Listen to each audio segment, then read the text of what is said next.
Alright guys, welcome to another tutorial, and in this video, what I want to do is I want to explain pretty much the overall structure of a really basic, simple app. So make sure that you have, and these files should already be open because they probably open by default whenever you created your project, but if you accidentally close them, make sure you have this activity main.xml open, and that's of course an app, res, layout, activity main, and this one right here, main activity.java. And that's of course an app, Java, your com.thenewboston, my app, or whatever you named it package, and this file right here. So again, these two files open, and remember in the last couple tutorials, I said every single app is made up of these things called activities. Now for now, just think of an activity as a screen.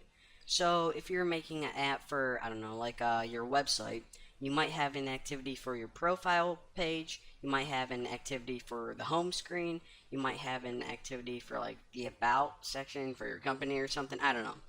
But each app, like I said, is made up of these screens, and these screens, the technical name for them is an activity.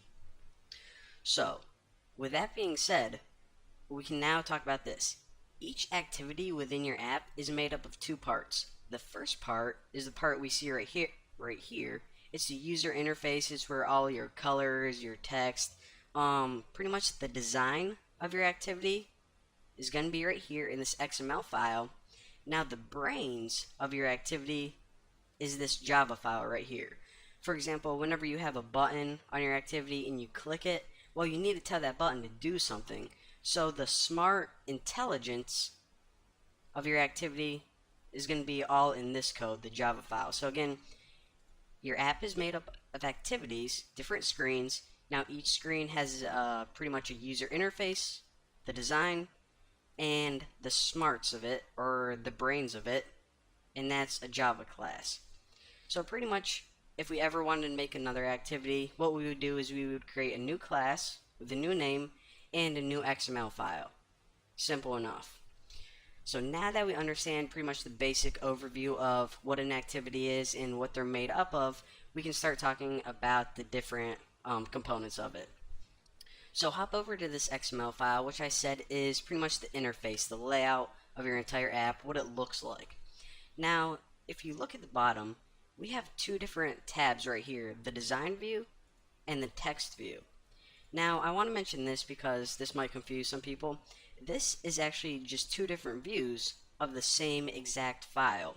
What Android Studio did is they built this tool that is pretty much just a user-friendly tool of working with the interface, but what it's actually doing whenever you, I don't know, like edit part of your interface, is it's actually editing an underlying file for you, and that's the XML file.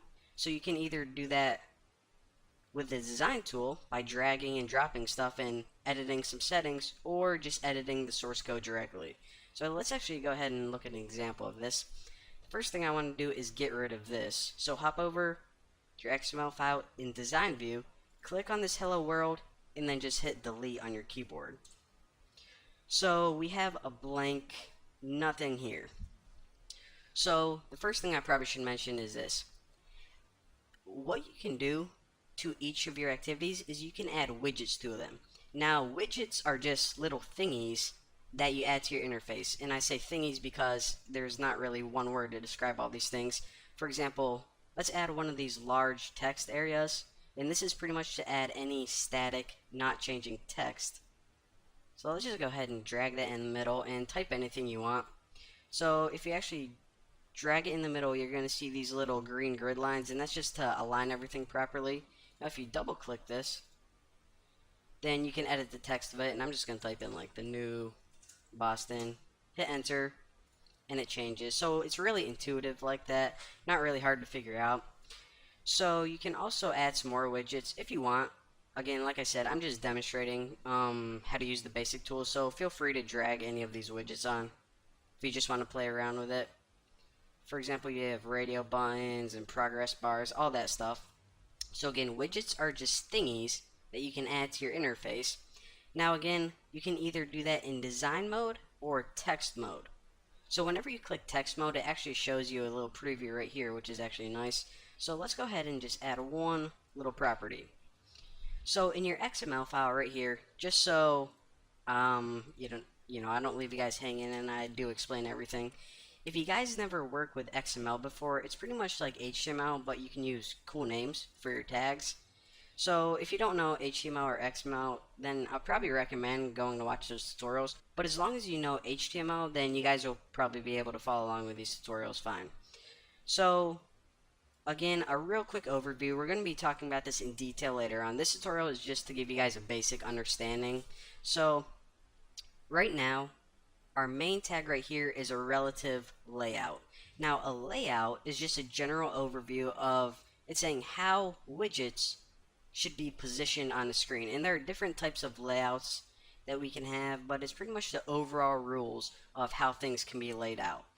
Now this text view right here is just this widget right here. So each widget you add actually adds a new XML element to your file.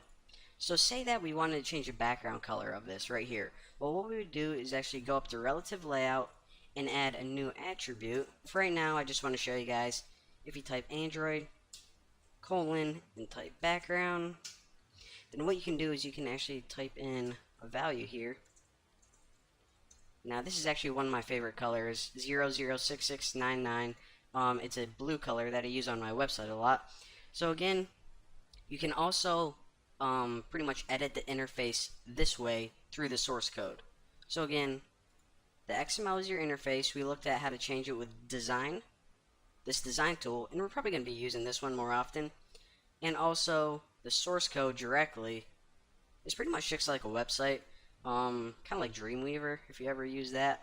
So yeah, and actually what I want to do is actually click this widget right here, and you see that I just clicked that and it gave me some problems. What I'm going to do is hit Control Z, and I'm going to show you guys this little tip. Over here in their component tree is pretty much an overview of your entire activity. So this is your entire screen. This is the layout of how the widgets are supposed to be arranged. And right here, I'm going to click Text View. So if you ever have a bunch of widgets and they're kind of hard to select, maybe they're close together or whatever, you can actually just select it right in this component tree, and it's going to select it for you. So again, deselect it, select it again, make selecting your widgets a little bit easier. Actually, what I want to do to this is change the color of the text to white. So I'm going to select that widget, and I know the property for this is text color. So if I find that, I'm just going to click in, well, I guess I can just type it in and I know the value. The value of white is FFFFFF. And hit enter and check it out. Your text is now white. Probably the coolest app ever. Again, this tool right here, it isn't really that hard to understand, but we'll cover more about it later on. Got your widgets, componentry, properties, drag and drop, tomato, tomato. So now, let's go ahead and hop over to this. Now there's actually one more file that I want to show you before I let you go. So, each activity, like I said, is an XML and Java file. However, go up to your app, and you're going to find a directory under it called manifest. Now expand this, and you're going to find another XML file called Android manifest.xml. Now double click that to open it, and let me drag this all the way to the left. Alright, so to recap one more time, your app is more likely than not going to have a bunch of different activities. Now this Android manifest right here, think of this like is the main manager for your app, or it's where everything comes together. If you have a bunch of activities floating around, they can be kind of hard to keep track of. So what this does, again, it's the main file that pretty much manages your entire app. So each activity that you create, this is actually going to be a new element in the Android manifest file. So I'll actually talk to you guys about this right now. As soon as your application starts, of course, your phone doesn't know what to do. It says, okay, where do I go? You have a bunch of different activities. Well, what am I supposed to be doing? The very first thing that your phone's going to do is it's going to look for a file called Android manifest.xml. So it says, okay, I'm always going to look for this file right here. And right after I open this file, what I'm going to do is I'm going to look at all of your activities. Now, right now, we only have one activity.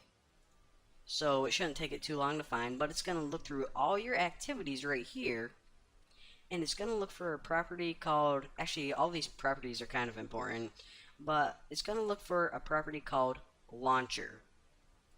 Now this launcher is pretty much saying that this is the main activity that you want to launch first. This is where your app's starting point is. So it says, okay, I found it. Now let's check out this activity. Alright, so it says the launcher is the main activity. So from here, you want me to go to the main activity.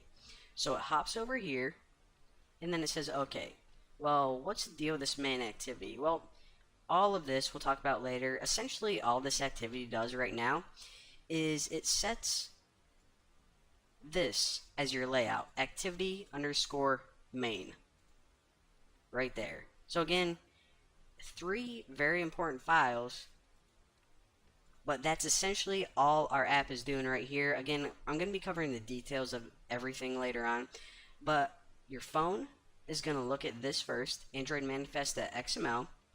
It's going to look for the activity that it's supposed to launch.